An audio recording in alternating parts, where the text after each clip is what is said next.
self-doubt can be a gift when it comes to growth.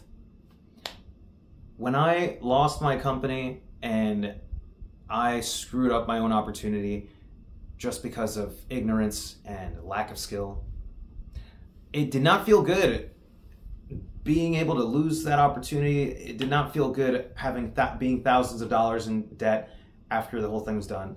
And I felt very lost and afraid and not knowing what I should do next, not knowing how I was going to pay off this debt. And it was a spooky time. It was a scary time for me because I lost the confidence in myself, because if I was going to maybe start another company, what if I was going to just fail again? And that thought was with me for about 3 years of, well, what if I just fail again? I'm going to work really hard so I can work 12-hour days and have it all go down again, right? And that ate at me for such a long time, because it's true that I just didn't know what the vision should be. I didn't know what the future should be for myself. And I was consumed a little bit by that fear. And it took a while to really pry that out. But the fact is that you're not going to be able to move forward. You're not going to be able to jump up high if you don't squat down low. And so being able to reach out, just like a turtle, how it bites, its food, it needs to show that sensitive area of its neck so it could reach out. But if it's always just in its shell, always defensive, always, oh, I'm not sure, I don't know, then it's going to starve. It's not going to be able to go out and eat or grow, right? Extend out, move. And so that's what needs to happen. When there's self-doubt, there's fear. And fear, if used correctly, is a gift that you can use to exercise your courage. It is impossible to use courage if there's no fear, because courage is taking action in spite of fear. So you get to work that muscle and you get to exercise who you are in that moment. And so that's what needs to happen. When it comes to martial arts and fighting and sparring, but even when you take actual sparring application into real life scenario, if you're in a self-defense scenario, then who's going to save you, right? There's no training gear, there's no headgear, there's no headgear in real life.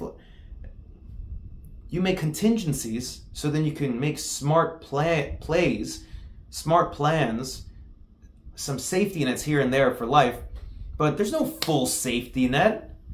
It's just you reaching out, you looking to jump up. In order to do that, you need to be able to take the risk. And normally the biggest risk that you're making is the trust in yourself. Because it's not somebody else creating the life around you. It's not somebody else offering you this opportunity. There will be times where you have contacts and colleagues and friends who help you along the way. You're the person, though, who's creating those opportunities. You're the one reinforcing the relationships. You're the one who's creating the trust for people around you to offer you opportunities in the first place. So yes, there's an element of the outside, but it's overwhelmingly up to you to take advantage of how you're using these opportunities around you. And when it comes to the scenario of a scenario where doubt creeps into you, then you need to remember your strengths. You need to remember your power. It's constantly a reminding of yourself of who you are. Are you someone who gets pushed over or cowers when there's a situation of danger? Could be to a certain degree of danger, you choose. But back to the martial arts scenario of being able to apply what you're learning in class. This is life. Life is not a class, right? It's you applying. And so you have to be sure when you are taking a risk that you are deciding on the risk. And it's okay to be scared while you're doing it. But there's a difference between doing something while you're scared and not doing something because you're scared.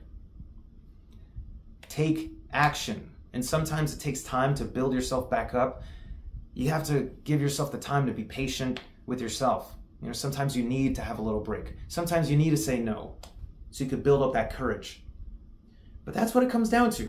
Just having the courage. Have the courage to make decisions.